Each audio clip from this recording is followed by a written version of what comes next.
warahmatullahi wabarakatuh. Selamat sore teman-teman. Lagi ya di bedah buku Transcending Level of Consciousness.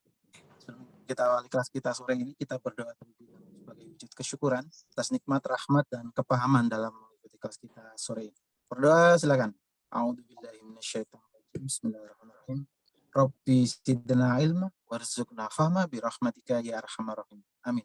Monggo Kang. Terus buka toh Kang, kok di bibirnya ada lengkuas itu? Oke. Oke, ya. Aman. King di mana kok nggak pernah ikut ya? Waduh, kalian Jadi kota. pengusaha sekarang ya? Ngerajut terus dia. Iya, guys. Lagi ngerajut kehidupannya gitu ya. Udah nggak ngojek sekarang? Di rumah aja ngerajut kan? Iya, udah masuk Pemda kan ininya ya. Pameran di mall ya. Luar biasa Mas King ini. Udah nggak pernah pergi-pergi lagi dia ya? Kadang-kadang tak ajak ngopi.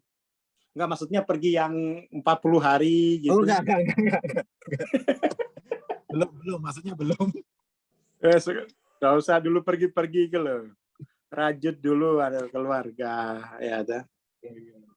Rajut rumah tangga di saya. Iya.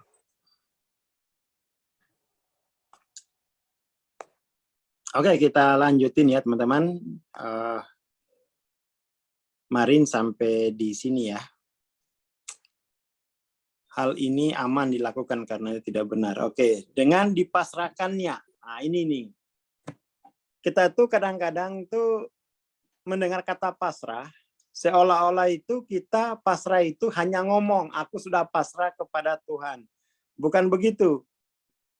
Pasrah itu artinya shifting, ya. Proses shifting. Jadi pasrah itu bukan kata bahwa aku sudah pasrah. Itu namanya bukan pasrah, tapi katanya sudah pasrah. Ya. Jadi harap dipahami bahwa kepasrahan itu sebuah makna proses shifting. Seperti itu, bukan hanya informasi pasrah, tapi makna. Ya. Kebanyakan orang masih terjebak pada pada informasi, belum pada makna. Nanti mungkin besok pagi ya, kita akan jelaskan pasrah itu secara makna itu artinya apa. Di dalam kegelapan jiwa, iman terhadap kepercayaan tentu dihadapkan dengan realitas aktual. Semua keyakinan mengenai Tuhan merupakan informasi dari tangan kedua. Ya toh? Baru informasi dari tangan kedua, bukan makna. Makanya kemudian tuh jangan jangan buru-buru kita, ya nggak apa-apa lah iman secara sosial, tapi itu kan informasi, bukan makna. Bukan makna. Jadi semua keyakinan mengenai Tuhan merupakan informasi dari tangan kedua yang didapatkan dari orang lain dan diturunkan. Bahkan ini pun juga harus dilepas. Jadi iman kiro-kiro itu harus dilepas juga gitu ya. Iman kiro-kiro. Nanti Tuhannya juga Tuhan kiro-kiro. Nanti rezekinya juga rezeki kiro-kiro gitu ya. Itu harus dilepas semua.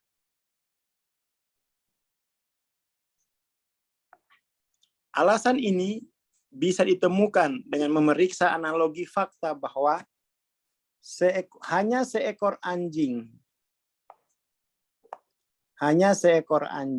yang benar-benar tahu rasanya bagaimana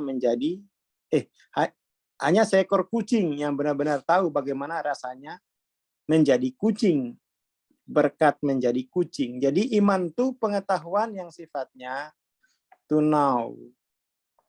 Ini baru tahu maknanya.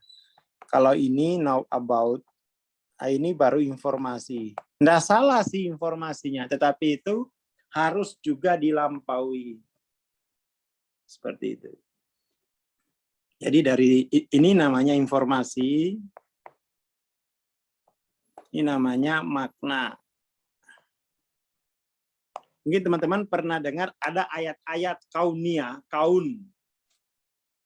Ayat-ayat kaunia itu kan kalau sekarang jelas ada materi, ada energi kan. Kaunia itu fisika material dan fisika kuantum itu masih masuk ayat kaunia. Ada ayat kaul. Ayat kaulia itu juga ada yang sifatnya dalil, informasi, ada yang sifatnya makna. Kan begitu. Jadi ayat kaulia itu bukan hanya bukan hanya dalil, tetapi juga termasuk di dalamnya makna. Dalil itu adalah aspek lahiriah daripada makna. Jadi ada kaulia, ada kaunia. Kalau di kaunia itu ilmu fisika sudah jauh. Sementara di kaulia ini kita masih lemah, hanya berhenti pada informasi.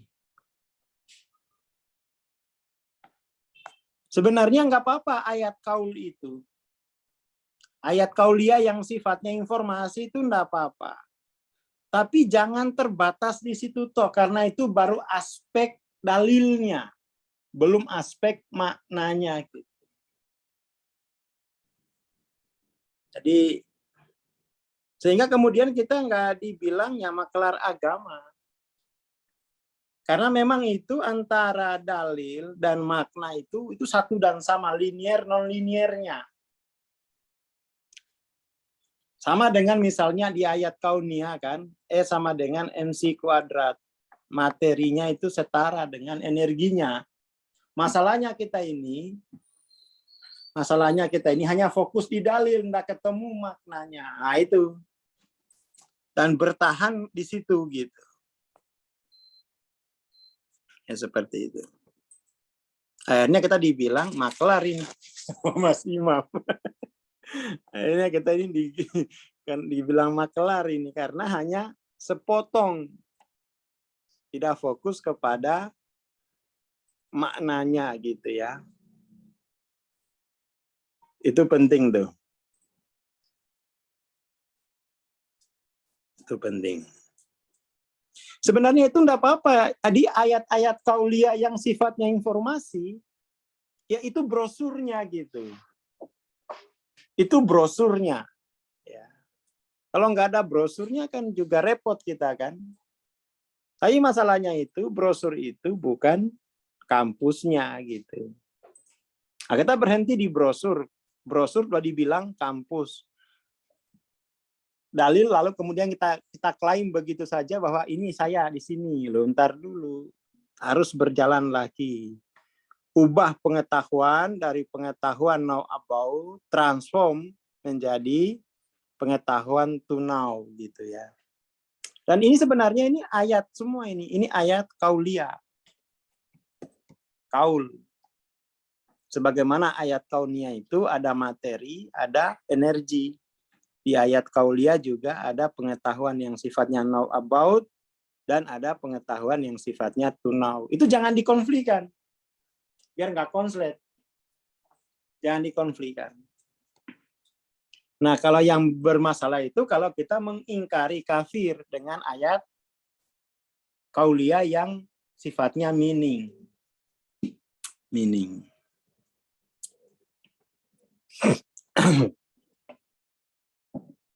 Analogi ini tidak mengenal tentang menjadi seekor kucing ya, bukan soal mau about gitu. Dan tidak memiliki sistem keyakinan. Bukan sesuatu sistem filsafat, bukan sistem moral. Dia makna pada dirinya sendiri. Oleh karena itu, kalau kemudian hanya berhenti pada kaulia yang sifatnya informasi, dalil informasi, itu tidak cukup. Bukannya salah ya, tapi itu tidak cukup. Dan kalau ketidakcukupan itu kita pertahankan seumur hidup, maka kita bisa jadi kafir, mengingkari mana batinnya. Sama saja kita mengingkari ada energi di balik materi. Nah, seperti itu.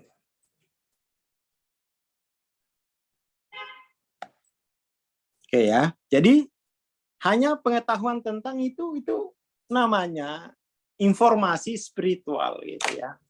Pendidikan spiritual, tapi itu bukan pengalaman spiritual.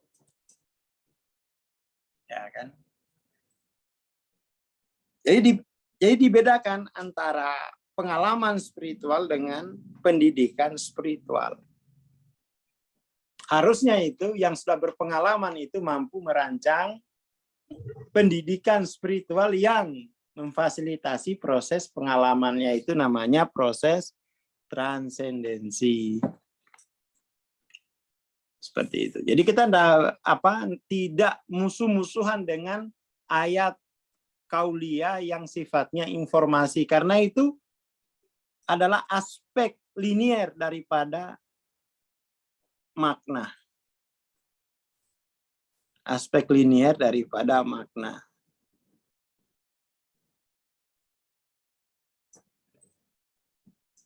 Oleh karena itu, kalau kita hanya terbatas pada iman yang sifatnya know about, itu artinya sebuah sistem filosofis, sistem teologi, itu kemudian itu akan dikopio oleh realitas. Merasa sudah beriman, ternyata baru informasi tentang iman, bukan keberimanan itu sendiri. Ibaratnya itu kalau di tol, ya baru di Solo nih kita nih kan, di Solo dalam tol Jakarta, ya baca Jakarta, kemudian ini Banyuwangi. Kamu baca Jakarta itu bukan kota Jakarta, itu masih di Semarang, tapi kamu kira sudah kota Jakarta, padahal itu masih Banyuwangi. Nah, banyak orang beriman tuh seperti itu. Itu sebenarnya tidak salah, tapi tidak cukup. Masalahnya itu kan adalah dia hanya memulai dari luar gitu, memulai dari aspek linier. Padahal harusnya itu dimulai dari aspek non linier gitu. Seperti itu. Dan itu menjadi masalah kalau dia ngeyel, kaku, bahwa cukup sampai di sini saja. Nah, itu menjadi problem. Dan itu yang terjadi di masyarakat beragama sedunia, tidak hanya satu agama. Mereka berhenti pada sistem teologi, sistem filsafat, tidak masuk ke dalam pengalaman kehadiran langsung yang sifatnya meaning. Ya, meaning. Tapi antara informasi dan makna itu jangan diversuskan. Sama halnya antara energi dan materi itu jangan diversuskan. Jangan diversuskan. Nanti konslet.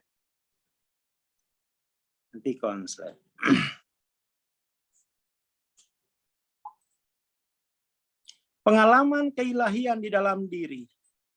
Pengalaman kehadiran Tuhan yang imanen berbeda dengan keyakinan terhadap Tuhan. Berbeda jauh. Keyakinan ini hanya levelnya level 400 energinya. Sementara kehadiran itu 800-an ke atas. Selisihnya jauh sekali. Tapi jangan diversuskan. Karena memang ada itu level kesadaran, ada level kesadaran lain, ada level kesadaran 400 itu kan. Nggak usah kayak gini. Memandangnya itu, oh ya udah itu level kesadaran keempat terhadap kehadiran yang nggak apa-apa, gitu, nggak apa-apa. Tapi Kemudian kadang-kadang itu tantangan hidup kita tidak cukup hanya dengan level kesadaran dimensi keempat.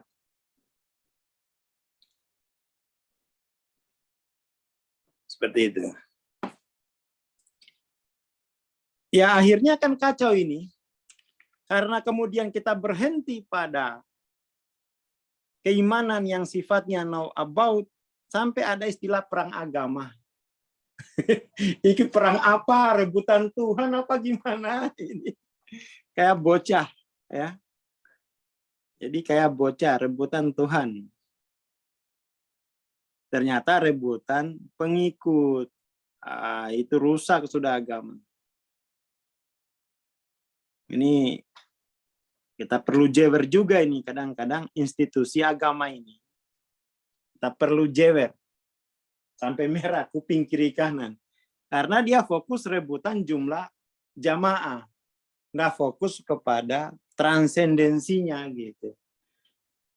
Masa kok ada perang agama itu, mau perangkan apa gitu. Sampai sekarang itu ada, sampai sekarang itu, aduh.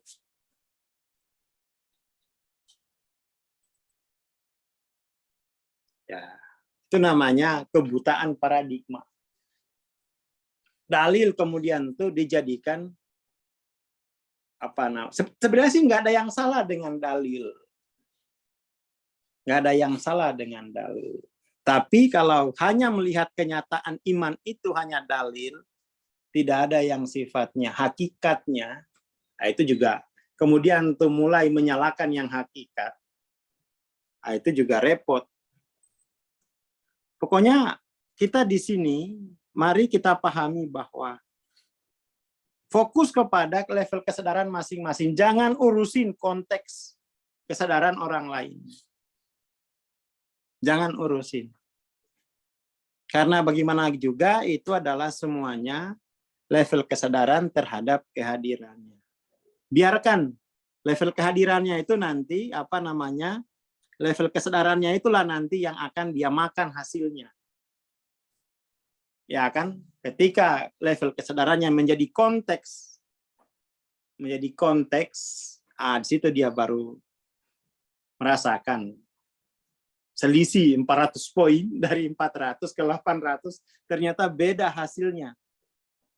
Beda hasilnya di seluruh kemanusiaannya. Tapi itu biarkan dia sadar sendiri. Biarkan dia sadar. Biizni Robbi, mau nggak usah diurus. Nggak usah diurus. Mau tercerahkan boleh, mau nggak tercerahkan juga boleh. Nanti kan ada prok-proknya kan, bom salabim kan. Jadi apa? Prok-prok-prok. Nah, selamat menikmati karma dari level kesadaran mulur. Situ baru. Makanya itu untuk orang tua, anak-anaknya. Mumpung masih ditanggung.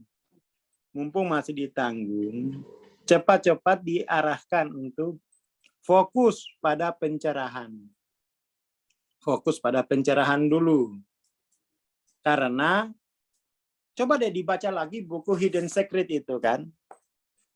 Nah,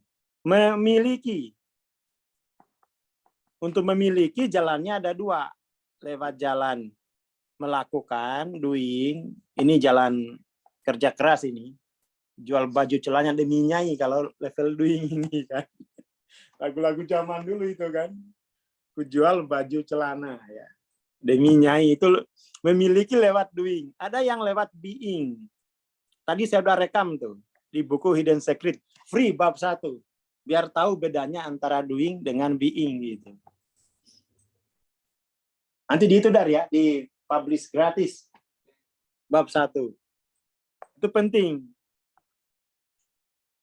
Jangan sampai kemudian tuh salah strategi. Karena kenapa? Hidup di dunia ini terbatas. Hidup di dunia ini terbatas. Waktunya, ya, peragaan di dunia itu terbatas, manfaatkan. Manfaatkan. Ingat kata Nabi itu, mengetahuinya sejak awal, di awal ya, lebih dulu, itu menghasilkan ketentraman. Kalau memulai dari sekarang, kayak ini nih, kayak siapa? Contohnya itu Ahmad. Ahmad. Dia ikut MTLOC dulu tahun berapa, Mat? 2019. Mungkin nggak ngerti sama sekali dia. Ngerti nggak dulu kamu itu? Nggak ngerti. Nggak ngerti sama sekali. Tapi dia ikut saja. Itu ibunya pintar tuh. Diikutkan saja.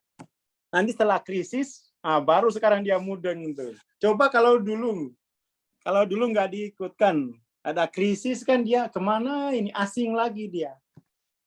Nah, itu yang pintar ibunya, diikutkan saja dulu dia. Ini Ahmad nih, udah mau setahun di sini. Ya, pintar dia. Dari Kopio di Sudan, gitu Surabaya, belajar lagi lah. Aku sudah punya tempat untuk mentransendensikan level kesadaran tuh. Karena di awal dia murah lagi dulu dia ikut 3,5. Seperti itu. Jadi ya untuk memiliki itu jalurnya 2, jangan sampai nggak tahu. Untuk punya mobil, punya macam-macam jalurnya 2, jalur doing, jalur being. Nah itu loh. Nah orang belajar pencerahan tuh mengambil jalur being dulu. Mengambil jalur being. Enggak, memang itu seolah-olah nggak mengambil jalur doing. Memang itu jalan yang beda. Jalan yang beda. Mentornya lain. Kalau yang doing itu fokusnya pada pengetahuan-pengetahuan yang sifatnya how to, ya. Ingat, doing itu fokus pada how to. Kalau being fokus pada pengetahuan know how. Nah, ini tak kasih rahasianya ya. Bedakan antara pengetahuan yang sifatnya how to dengan pengetahuan yang sifatnya know how. Waduh. Coba ditulis dulu ini, penting ini kategori. Ada 2 jenis pengetahuan. Nah, ada 2 jenis pengetahuan untuk memiliki. 1, nih poinnya ya, poinnya. Pengetahuan how to,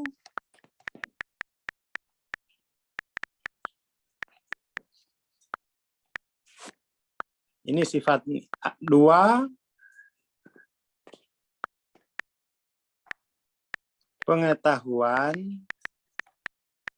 know how. Nah, itu loh. Dah, itu poinnya untuk acara siang ini. Tapi tulis dulu, jangan langsung keluar. Nah, yang kamu pelajari di sini, itu cara berpikirnya harus tahu bagaimananya.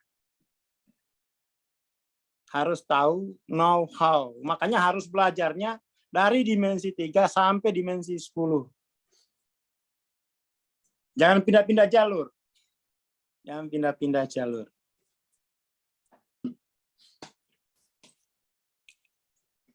Akhirnya besok-besok kamu bisa menjadi mentor bagi generasi berikutnya, bagi bangsamu, bagi sukumu, bagi komunitasmu.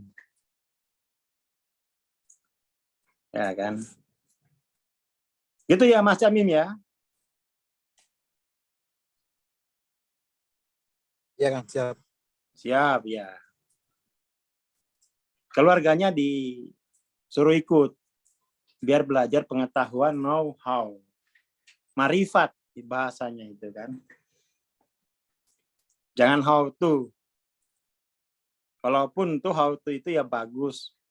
Tapi kenyataan yang pelajari pelajaran how to itu banyak yang menganggur. Apalagi yang nggak belajar how to, tambah banyak pengangguran gitu. Tapi kalau yang tahu pelajaran know how, itu nggak menganggur dia. Jobnya banyak. Karena kenapa? Kemanusiaannya itu dari tubuh sampai peradaban harus dia urus semua. Meskipun nggak lulus SD, dia bisa itu. Tahu bagaimana melayani kemanusiaannya. Seperti itu. Makanya ini penting, ya, penting untuk orang tua itu memperkenalkan anaknya pengetahuan yang sifatnya know how.